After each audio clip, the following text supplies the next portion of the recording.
Yo, what is going on, guys? J.Yumeko here, and today we're back with some more Katawa Shoujo. So, last time we left off, what the hell happened? Damn, it's been 10 days, huh? I just got back from a little bit of a vacation, so, yeah, I have not been able to get recording videos for this. Yeah, I'm not gonna lie, I kind of forget what happened last time. I do know that we had Hanako's birthday party, though. So, there's that. Let's just jump right into it, right? Oh, it's Misha. Oh god, her voice. Hee-chan! Go away. Hee-chan! Leave me alone. Come on, Hee-chan! Let me sleep. After 2 nights of not being able to sleep at all, the last thing I want is to be woken when I finally manage to. It may be the last period of class, with the textbook as my pillow, but I'll take whatever sleep I can get by this point. See, Hee-chan? Even Shii-chan wants you to get up. I don't care what Shizune wants. Leave me alone. Jeez, Hee-chan. I'll just have to wait. Wait, Misha's going to... You. This is bad. I'm up, don't you... Oh, fuck. I'm up, you don't have to... I can feel my face flowering into a scarlet red blush. The students still in class are sitting bolt upright and staring at the shouting fool who was just sleeping moments before. Damn it. I let my head smack down on the table with a noticeable thud. Misha's trademark uncontrolled laughter reverberates through the classroom. As I turn my mournful eyes to the bespectacled Shizune beside her, she carefully adjusts her glasses, desperately trying to maintain a look of serious disapproval. Narrowing my eyes, I can see the badly hidden grin spreading across her face. At 2, Shizune? Shizune looks away quickly as she crosses her arms tightly, barely on the edge of her control. Misha's laughter doubles in volume as she glances at Shizune. All I can do is drag my hand down my face in resignation. You two... Who was the one who slept in class, Hee-chan? Yeah, it was me. Poor Hee-chan was having a fit trying to wake you up, weren't you? I move my eyes back to the standoffish Shizune, who, with a single huff of confirmation, returns to looking away with her arms crossed. Why was Shizune trying to wake me up? Shii-chan wanted to give you the handouts the substitute teacher gave out while Hee-chan was sleeping. Handouts? I suddenly find 2 sheets of paper thrust in front of my face. Following the hand holding them, I see the still pouting figure looking down at me with a distinct scowl. I guess I really am in the wrong here. Sorry about that. No dice. Her irritated face still holds. I clasp my hands together and flick my head downwards in apology. Very, very sorry. She huffs and simply drops the paper on the desk. Damn. I look up over my hands to see Shizune and Misha signing frantically to each other, a look of frustration on Shizune's face. It looks to be less of dialogue and more of a tirade, punctuated with sidelong glances at me. To say it's unsettling is an understatement. The two suddenly stop signing and look at me in unison, both having exactly the same look of disapproval. In one fluid motion, Misha's hand suddenly extends high above me and comes rocketing down. Before I can even hope to react, my head is sent bouncing up and down like a jack-in-the-box. I quickly bring my hands to my head, more out of reflex than actual pain. Ow! What was that for? I open my eyes to see the two grinning at each other while exchanging an enthusiastic thumbs up. Shii-chan says she forgives you now, Hee-chan. Could you forgive me with a little less force next time? I look at the two with a blank face. Misha and Shizune. 1. Hisao. 0. Oh, the fuck. Oh, Shii-chan also says that you should check your student mail more often. She produces a bright yellow envelope and hands it over with an exuberant grin. Strange. Who could have written me a letter? Now's not the time, and most definitely not the place to find out, though. Giving up on the nap so cruelly stolen from me, I rub my forehead and slowly get up, putting the sheets and envelope in my bag before swinging it over my shoulder.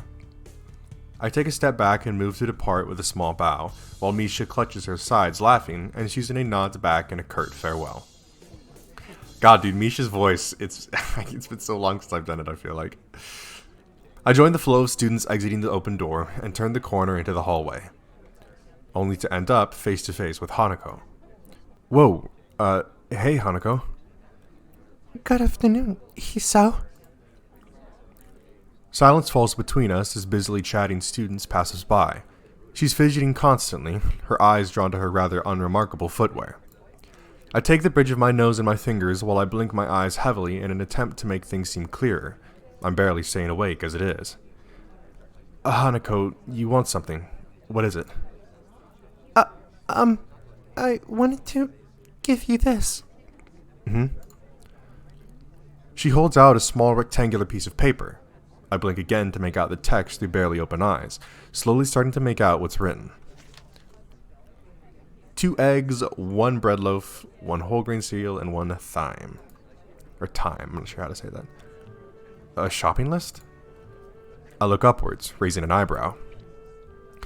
I usually go shopping with Lily, but I can't come. But Wait, I usually go shopping. Oh, okay. I thought she was saying that Lily can't come. So, You want me to run errands for you? it's okay if you don't want to. I just thought that maybe, She's panicking. I sigh. Yet another battle lost, though this time by a weakly fought surrender. I smile tiredly and rest a hand on her head to calm her down. It's fine. I was gonna go anyway. Just the stuff on this list? She nods, then bows deeply, twice, as if to make her gratitude perfectly clear. Well, we were going to meet outside the school gates at 6. Thank you. I was going to get it, but I need to study for the test tomorrow. Test? Ah, that's right, science. How are you doing with it?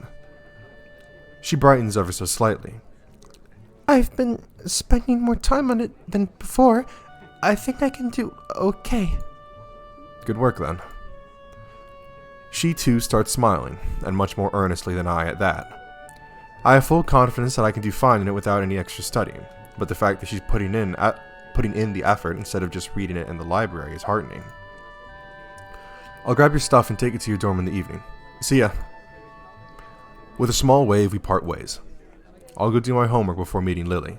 I should be able to take care of it in time. Wrangling with a particularly complicated math problem has caused me to be a little bit late for my meeting with Lily. Only a couple of minutes, but enough to make me step smartly out into the courtyard into the school gate. I make a right turn and start my way down towards the small town below, leaving a few students turning the other way to the bus station. I slip my right hand into my pocket as I walk in the orange sunlight of dusk. Thankfully, the sweltering summer's heat is starting to die down, making way for a pleasant cool breeze. When I stretch my hands high above my head, a familiar figure takes form, cane in her right hand. Ah, Lily. She stops and turns around, swiveling her head slightly to try and work out exactly where the voice came from. Hey, it's me. I quickly catch up to her, coming in beside her and matching her slow pace as we resume walking. Good afternoon, Hisao. Hi there. I glance up at the sky. A distinct tinge of orange discolors the clouds, washing the footpath in its light. Long shadows from the trees fall across the wide road down the hill. So, Hisao, what brings you here? Just gonna go to town to grab some groceries. Hanako sent me. Hanako sent you? Yeah, she said she needed to study for a test tomorrow. I was gonna come down anyway, so I'll just buy her stuff as well. Unspoken is that Lily really could use some help to get food, but it's an obvious fact that neither of us needs to state. It's good to hear that she's studying for it. I thought the same thing when she asked me to come with you. We continue walking down the street, the familiar sound of her cane echoing through the air as we go, except for the occasional passing car and the leaves whispering in the branches. There's a blissful silence. Thank God I can finally relax for the first time today. I glance over at Lily. Image time. Alright. That porcelain face of hers never seems to lack that air of relaxed confidence. I guess the same could be said of her personality too. As she silently walks, her face remaining pointed to the street ahead of her, I look ahead and savor the cool air blowing over my face. This is probably the calmest moment I've had since the about face my life took so recently. To have it while walking to get some groceries. What a weird life. I feel the crumpled up note rubbing against my hand in my pocket, and pull it out to check its contents. Let's see here. Eggs, bread, cereal, thyme, lettuce, shaved ham. I think it is thyme. I don't know though. That sounds like quite a bit to carry back along with your own. Yeah, just how much does this girl eat anyway? My mind suddenly clicks that yes, there actually is a person beside me. Wait, I mean... She laughs wholeheartedly. My Hisao. Her giggles punctuate her words, though she's making little effort to suppress them. Quite direct today, aren't we? Yeah, you got me there. Still, it is quite a bit. Usually I go shopping with Hanako, so I know what she buys. It's the same thing every week. Huh. She a good cook? She gives a nervous giggle. It's usually me who ends up doing the cooking. I used to do so for Akira, so it's no problem doing it for Hanako as well. You can cook? But... A short hum with an amused lilt emanates from beside me. I wonder if the fact that she seems amused by my comments so often is actually genuine, or rather just from a want to make me more comfortable in addressing her blindness. There are ways around it. Some meals are more difficult to cook than others because of being unable to see what I'm doing, but it usually only takes a little more time. Fingers can double as very useful measurement tools, for example. It makes sense, but she'd have to be pretty careful not to hurt herself. I wonder how many times that's happened, given that it sounds like she's cooked alone for possibly years while Akira worked and her parents were gone. With that, the conversation trails off. Compared to the awkward silence of Hanako, Lily seems genuinely content to say what she thinks and stay quiet when there's nothing to say. The slick road under my feet is bathed in an orange glow, the occasional fallen leaf crunching underfoot as we walk. I let out a deep yawn, my lack of sleep coming back to haunt me. Did you not get much sleep last night? I couldn't sleep at all for the last 2 nights. Probably insomnia. Lily's face suddenly becomes worried. It feels like a personal failure every time she gets worried about my well-being, even if it is genuinely nice to know someone cares. You have insomnia? Are you going to see the nurse about it? Nah, no real need. It's happened before a few times. My meds screw with my sleeping schedule occasionally. I'm sorry. Come on, it's not your fault. At least I shouldn't have any trouble getting to sleep tonight. You do worry me sometimes. I worry you? I reach around and scratch the back of my neck. I kind of want to address this. Hey, Lily. I don't mean to sound weird, but please try to forget about my heart condition. She looks kind of lost. I hardly blame her. I guess what I'm trying to get at is just don't treat me differently because of it. She bows her head slightly, her white cheeks reddening almost imperceptibly. It's only natural to worry about those around you. Well, it's still nice to know that there's someone like that out there. It may be somewhat embarrassing to say, but it's the truth. Lily takes a breath to regain her composure and manages a gentle smile, though her cheeks remain flushed. The final downhill walk to the store passes in silence. Welcome! I suppose I'll get my stuff first, and Hanako's on the second round. I grab 2 well-worn red baskets from the stack beside the entrance and pass one to Lily. Just as she did before, she lays it on the ground and slides her retracted cane in between the basket's handles before picking it back up with her right hand. When she takes hold of my arm in her own, I'm surprised at just how fast this kind of casual contact became so natural, mostly due to necessity, no doubt.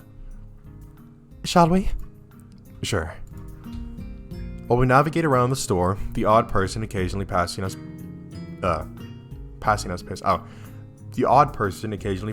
pays no heed at all. It's nice, compared to the stares and whispers around the city. As we reach each aisle, I quickly check with Lily what she needs and grab it along with what I want, putting our items into their respective baskets. It's an odd feeling, to be dependent on so much for something so basic as shopping, Hanako would be practically a necessity for her to pick out what she wants after all. Right, I'm pretty much done with both my stuff and Hanako's. You needing anything else, Lily? No, this should be everything. Off we go then. Oddly, there's a queue a mile long. Considering the store is only large enough to warrant one counter, seems like it'll take a while. Damn.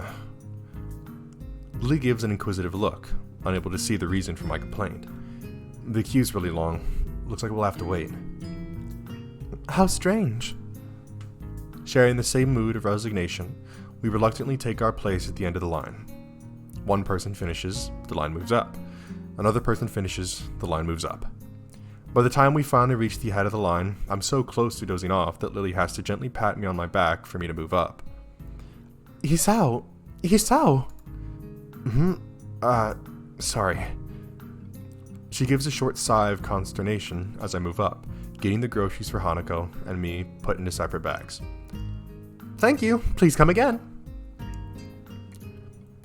By the time we emerge from the store, Lily's holding a single bag while I struggle to carry 4, both hands well and truly full.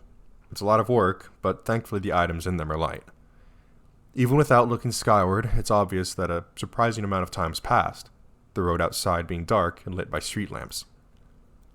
Once Lily retrieves her cane, we set out back to the dormitories the way we came, leaving the welcoming warm glow of the store. Despite the road being empty of cars, the full bags abundantly make up for the lack of noise, constantly clunking and squeaking together. My, Sal. It's good to find that you're eating well. I'm a growing guy after all. I need to eat all I can. It must be nice, being a man. What? Seemingly not noticing or ignoring my surprise at the completely out-of-left-field comment, she continues on without missing a beat. Weight doesn't really bother you in eating most of the time. I get what you mean. Women tend to worry about stuff like that more than we do, I guess. Exactly. It makes me somewhat envious, to be honest. Well, it's not like we can outright ignore it. With an affirmative nod, we continue on our walk. Huh, that's right. What is it? Hanako mentioned your birthday was earlier this year.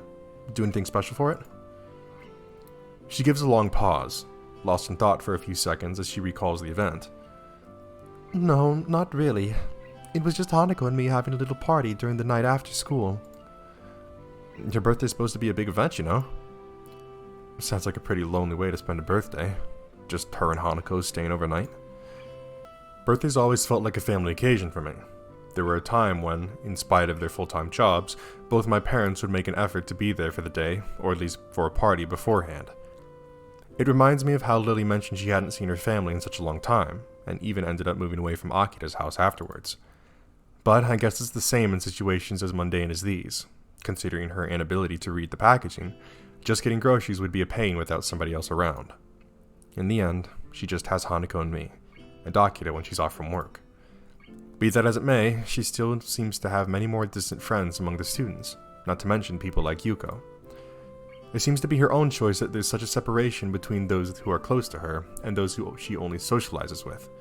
It humbles me a little to see how much Lily seems to have her life set up and going just as she wants. Yet Hanako is there for her to celebrate her birthday, and I'm here helping her with shopping. It's a weird kind of symbiosis, I suppose. Are you alright, Hisao? Sorry? You just seemed to go very quiet, that's all. Sorry. I was just thinking. Oh? Now I've piqued a curiosity. It feels like kind of overly personal to talk about it, though. Alright, we have avoid the subject or tell the truth. Tell the truth about what we're thinking about? Like, if that's the case, I don't really think there's a problem with doing that. Just because, I mean, it's not like it was anything super secretive or something like that. So I guess we'll tell the truth. Let me save just in case. Create new save state. Alright. Return. We'll go ahead and tell the truth. It was just kind of... I was thinking about how you seem to have everything so sorted out, even with Hanako relying on you. I can admit that even I kind of relied on you when I first transferred in. I think it's a good quality to have. I turned to Lily, surveying her reaction. She's forcing herself to look forward and furrowing her brow quite a bit, Her face looks a bit awkward, as if she's trying to find just the right words. Lily? I would thank you, but assuming that I don't rely on the presence of others is too much. You'd be wrong to think that Hanako simply depends on me with nothing in return. She seems to have a bit of trouble saying it, even though it's largely what I thought already. If she's tried so hard to maintain her independence, as anyone would have to do in her position, sided or not, maybe she finds it hard to talk about her own needs. It's only now that I realize an omission in what she says, though. I decide to follow it up, largely in jest, to avoid things getting too personal. Oh? And what about me? She suddenly runs ahead of me and turns, blocking me off. With a smile, she holds her hands behind her as she leans forward. You're different. And with that, she turns back and continues to walk ahead of me, a newfound spring in her step. All I can do is raise an eyebrow and give a dazed grin. I don't think I've ever seen this playful and teasing side of her before. So, I'm different. It's hard to work out the exact context, but knowing her, this ambiguity was intended. Our relationship has been changing, at the very least simply because I've begun to stand on my own 2 feet more and started getting more curious about the situation of those around me. As to why, probably a mix of personal curiosity and a want to try and work out how to deal with my situation. I'm less sure of Lily, though. That's why her own statement, so similar to my own feeling towards her, throws me off so much. Watching her make her way up the street, cane tapping from left to right, I decide to settle the matter later, and just smile. This is a nice side to her, and I don't want to forget it. Eventually we get to the girls' dormitories, both my arms aching from the weight of the 2 sets of groceries. We're finally here. I bend down to wipe my forehead with the back of my hand. Lily stops in front of her door and sets down her bag, fishing around in her pocket for the key. Thank you, Hisao. I really appreciate your help. This is nothing. It might be nothing for you, but it's definitely something for me. And with that, she steps through her door, closing it behind her. I blink. Those were nothing but honest thanks, but I can't help feeling something different about them. Anyway, I have something else to do before I can mull on that at my leisure. I turn back to the door to Hanako's room and proceed to knock twice in quick succession, the bag still in my hand rustling together. After a couple of seconds, the door slowly opens. If one weren't looking closely, they could be forgiven for thinking it hadn't moved at all. I twisted my head to the side to try and peer through the tiny sliver of a gap between the door and the doorframe. Hey, Hanako, I've got your stuff. With that, she opens the door completely, making her plain room visible over her shoulder. Sparsely decorated, it's probably even more remarkable than my own room. I hold out my right arm, both bags almost pulling it straight back down with their weight. Thank you, Hisao. I'm sorry to make you carry them all this way. It's fine, don't worry about it. Just don't make me do it every day, okay? I pass the bags to her as I give a light-hearted chuckle. After the initial transfer of weight, she manages to take them easily. I'll be off then. Night, Hanako. Good night. See you in class tomorrow. With a deep bow, her groceries still held in both hands, she steps back and shuts the door. Making my way back to my own dorm, I put one bag into my other hand to balance them out. Even as I do so, I can't get Lily's light-hearted smile out of my mind. When I'd first met her, it would have been nearly impossible to imagine her like that. Indeed, it feels like we've become closer in the past few weeks since I first got to know both her and Hanako. The time that I spend with her each day, the small exchanges of happiness we share, those small moments of joy as I get closer to her. I'm far more certain, but I don't think these are just the normal feelings of friendship. Once I return to my room, I store away my groceries and begin getting ready for the night. I swap the school books in my bag for those I'll need tomorrow, pulling out the yellow envelope Misha gave me earlier in the process. I got so sidetracked by one thing after another that I couldn't deal with it either. Who could have written me, I wonder? The name neatly adorning the back of the envelope freezes me in my tracks. It's been so long since I've seen her writing. There's a little chance I could have identified it as hers otherwise. Iwanako. Why should she have written me? I can't think of any good reason for her to do this. I almost don't open the letter, but there'd be little point to do that. If I just left it alone, its mere existence would gnaw at me until I did something about it. I looked down at the piece of paper on my desk, its bright and summery decoration beaming happily at me. The lettering is in pink, jarring badly with the yellow sunflower bordering on the card. The handwriting is neat, the characters having been written thoughtfully and with an unusual amount of care. I'd barely given the letter a second thought when it was given to me, but now I can't get its contents out of my mind. While I'd like to say that I don't know why she used such an old-fashioned method of communication, considering a phone call or even an email would be both much faster and easier, the answer feels obvious enough given the content. A letter leaves a comfortable distance between the sender and the recipient.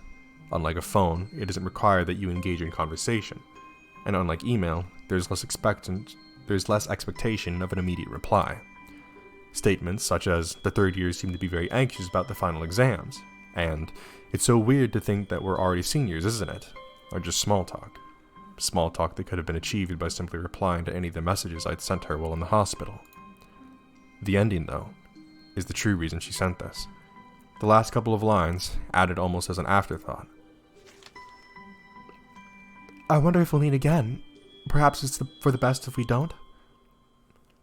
Is a statement that should hurt.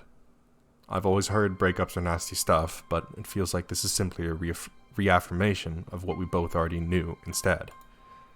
It's the preceding text, no more than small talk, that makes me feel most uneasy. I can't figure out why, no matter how long I sit here and look down at this bright and summery piece of paper. "If you'd like to correspond with me, by all means write me back." It's plainly obvious that this is not the type of letter to be replied to.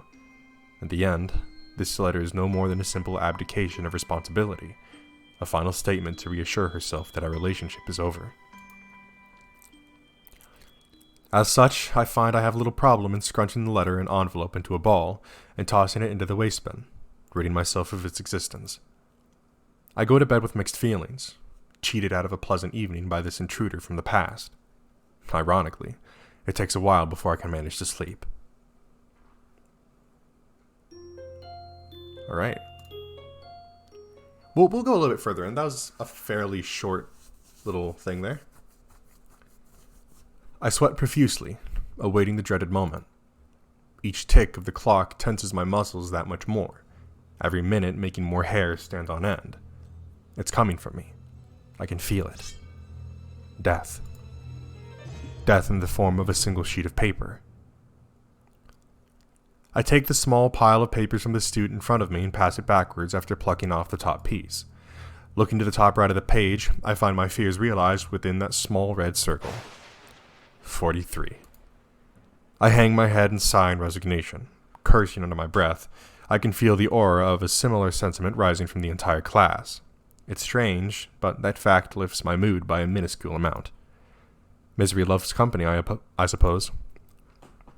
As the teacher opens her mouth, the room braces for the inevitable onslaught, only to be saved at the last minute.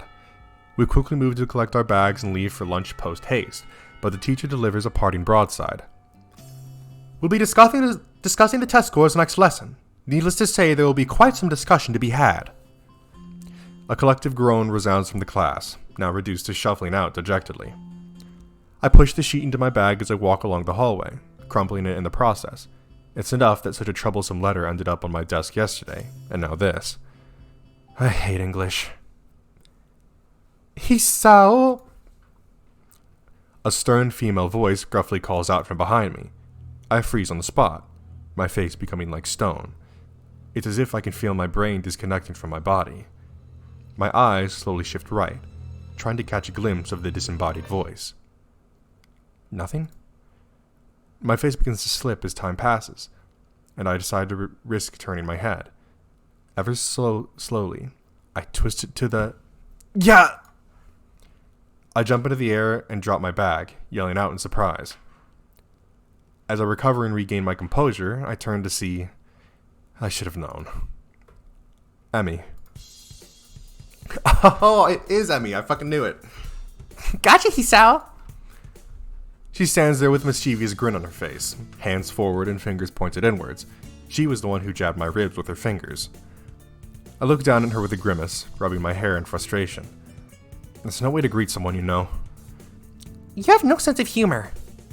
I left my sense of humor in my English class. Complain to the teacher if you want it given back to me. She pulls her best puppy dog eyes on me as she pouts. Lily's managed to build up my resistance to the tactic, but Emmy's short stature adds enough to the effect to make me relent.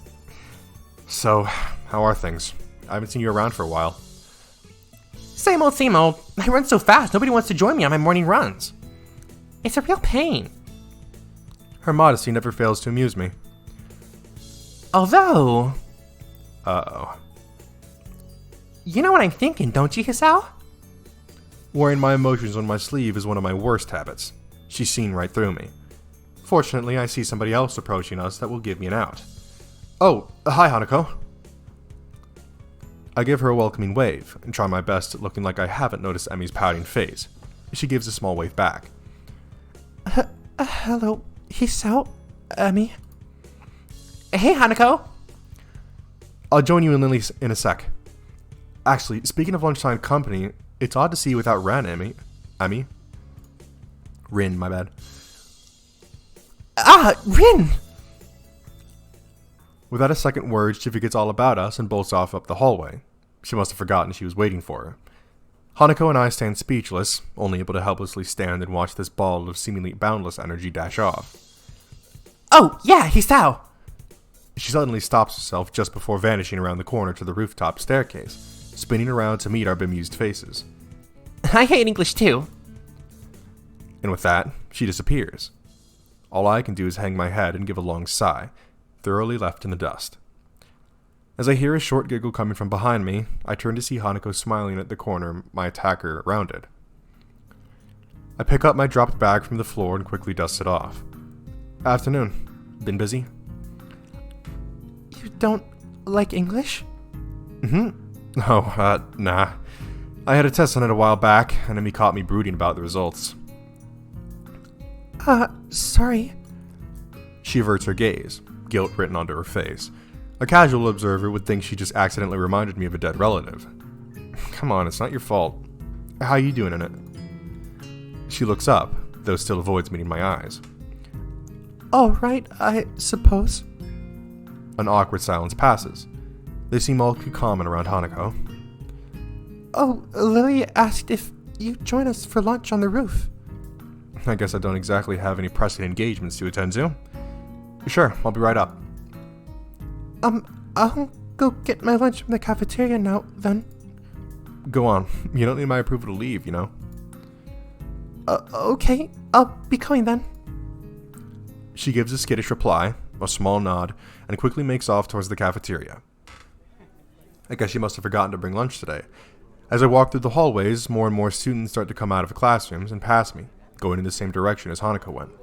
By the time I manage to make it to the stairs, I'm having to push my way past a busily chatting throng of students. I finally manage to get past the last of the crowd and round the staircase, slumping slightly in relief and slowing my pace before I open the door to the roof. Damn. I momentarily avert my eyes, all but blinded by the harsh summer sun. Oh my god, we have the whole squad back together. Good old Emmy Root. As I slowly regain my vision, the surroundings finally take form. Lily, Emmy, and Rin sit together on the rooftop, the top of the hilltop forest around Yamaku visible past the fence around them, as if to frame the view. Hisao! Lily and Rin give a quick nod of acknowledgement and a deep nod of greeting respectively. I start walking towards the rather mismatched trio, and can't help marveling at the speed with which Emmy devours the rest of her half-eaten banana. Hey, strange to see you three together like this. It seems to have been quite the day of coincidences. Emmy and Rin decided to eat on the roof just as Hanako and I decided to. You stole it! This spot was ours! Simmer down. You can't steal a place in the school. I plonk myself down beside Lily, the four of us creating a semicircle. I think she's right. You too? The butterfly is her accomplice. The butter... As I glance around, sure enough, a small yellow butterfly floats across my field of vision. So, tell me, how did this butterfly help Lily steal this spot? It scouted out our conversation and told her. I should have known better than to expect sound reasoning from Rin. Regardless, I guess it wouldn't hurt to play along. You're telling me she can talk to butterflies? There are people who can talk to horses, called horse whisperers. Lily must be a butterfly whisperer.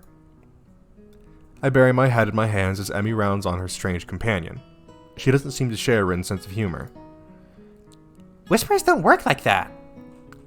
Emmy and Rin continue their banter as I turn to Lily, who's busily finishing off her small box of curry and rice. So, what brought you up here anyway?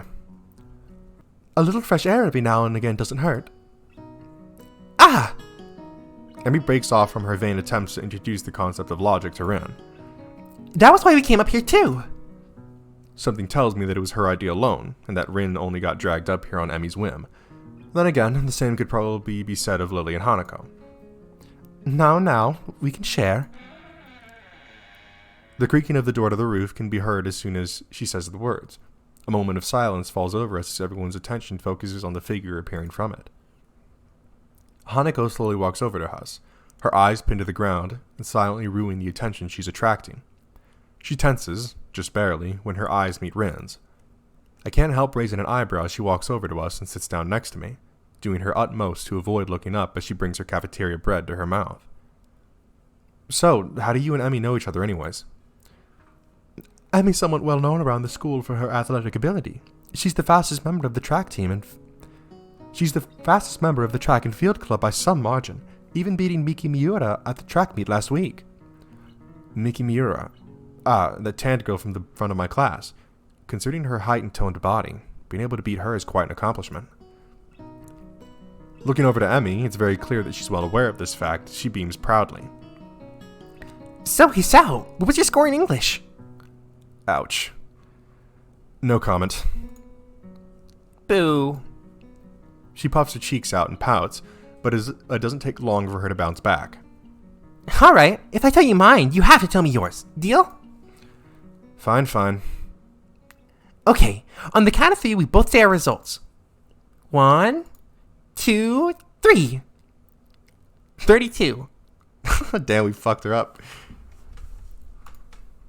I beam with a mischievous grin. Ah! Evil! You said it, not me. Still, the fact that you managed an even lower score than me is kind of amazing.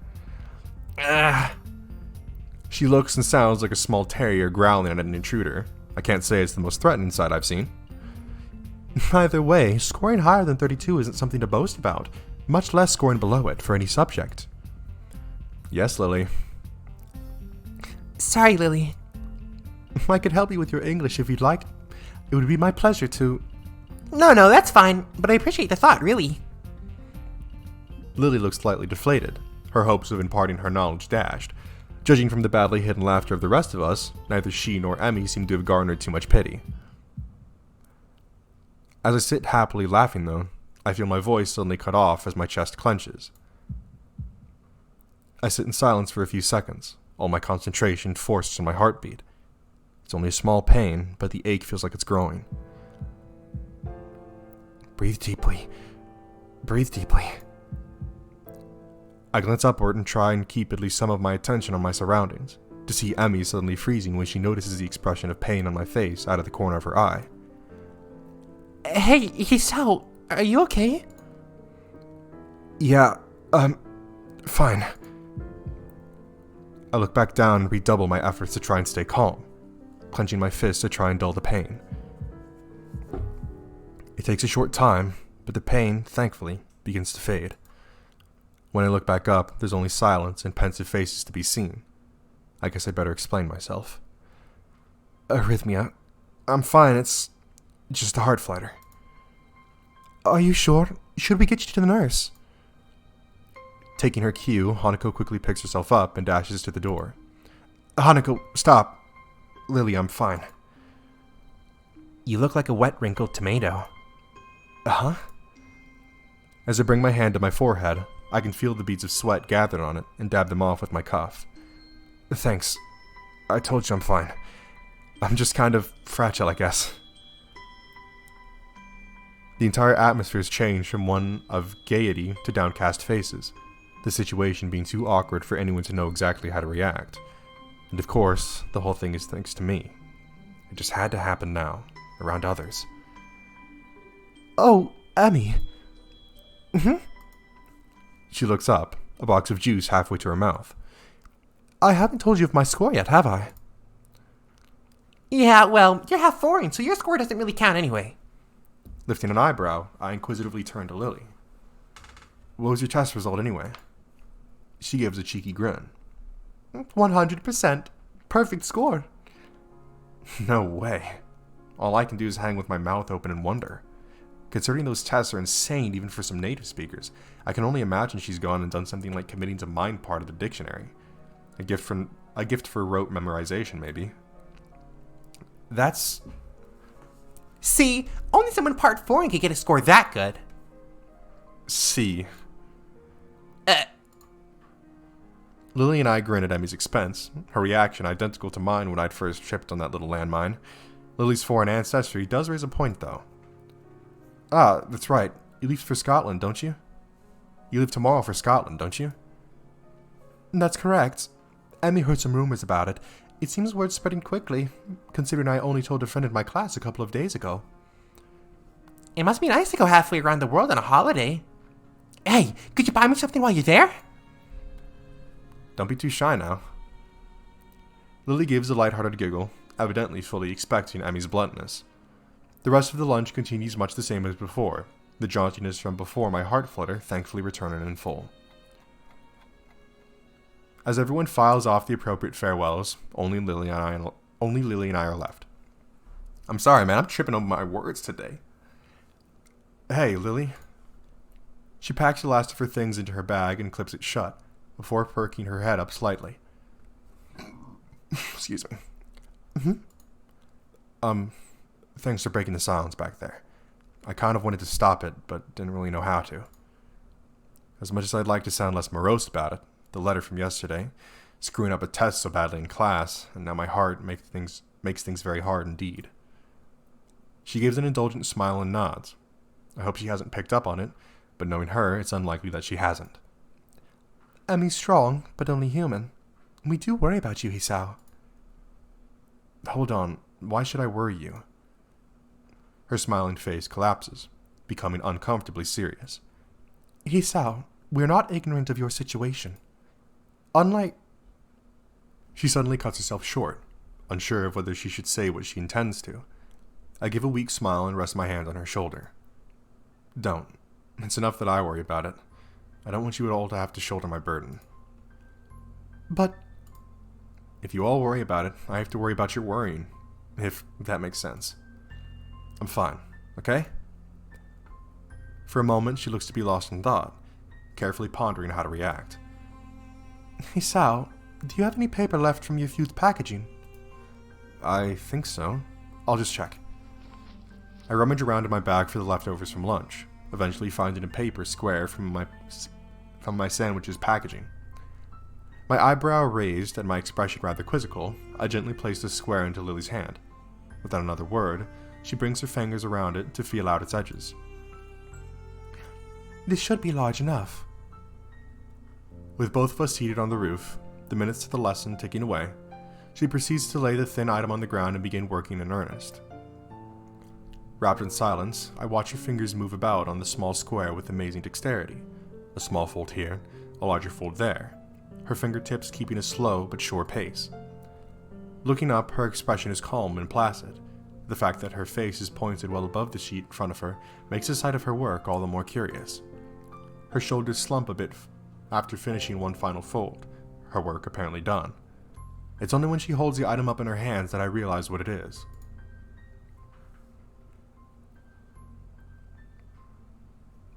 A small origami crane.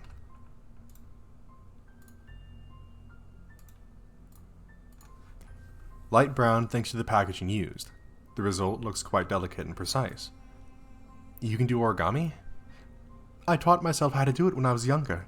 It improved my dexterity a bit. Huh. A little baffled, I carefully take the small bird from her pale, cupped hands as if it would break from the slightest breath.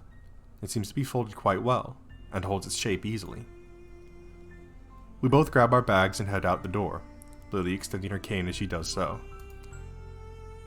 I hold Lily's handiwork up to my face for further inspection while we walk down the hallway.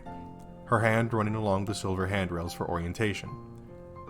If she taught herself origami to improve her dexterity, with the use of her hands meaning so much to her given her condition. Ah, so that's it. I smile as I realize the bird's meaning. Everyone here has had to find their own ways of dealing with their conditions. You aren't alone here when you have problems. Thanks, Lily. I appreciate this. She gives a sweet smile and a nod, not using any words where none need to be used, in her typical manner. All I ask is that you take care of yourself, Hisao. Don't worry. I will. Promise? Promise. And with that, we part ways. To be honest, I don't know what annoys me more, the fact that I could die at any moment, or the fact that everyone knows that. I guess I'll just have to take each day as it comes, as the unexpected present in my hand reminds me I'm not alone here. Even though I may be like this, I'm not alone. If they worry, if anyone worries, I'll smile. I'll smile enough for all their worries to go away. All right. That was kind of cute. It was cool that we got to see Rin and Emmy this time again. I mean, but I think that the kind of relationship that we're gonna I'm really sorry, I'm really all over the place with my thoughts here. But I think that the kind of relationship we're going towards with Lily is, you know, I scratch your back, you scratch mine, you know, kind of like we're leaning on each other. You know, we're helping her out because obviously she's blind, she needs help with this, and that. But at the same time, she's kind of also being the person who will worry about us. And will help us through those emotions, which obviously she's good at because she has dealt with Hanako. So yeah, I feel like that's probably the direction our relationship is going to go to, compared to like Emmy's, where our relationship basically ended up being, we have an interest in each other, but there's this one barrier that's really fucking us up. And that was like her dad, essentially. But then with Hanako, our relationship ended up being, you know, we have no idea what the fuck we're, you know, thinking about each other. We're doing a little bit of a dance, but we're never actually, you know, doing the salsa together. But then once the climax hits, it all comes out, right? So I do like how each of these story paths is vastly different from each other. The relationship and how it builds up to it and how the relationship actually, you know, stands is all so different from any of the other girls, which is really goddamn impressive that they've managed to do that. But that's gonna be it for this time. If you guys enjoyed, make sure to leave a like on the video and tell me in the comment section below what you guys would like to see me play next. If you enjoyed this series or any other videos or series on my channel, then I highly recommend that you hit the subscribe button and turn on post notifications so you'll be notified when a new one of those videos comes out.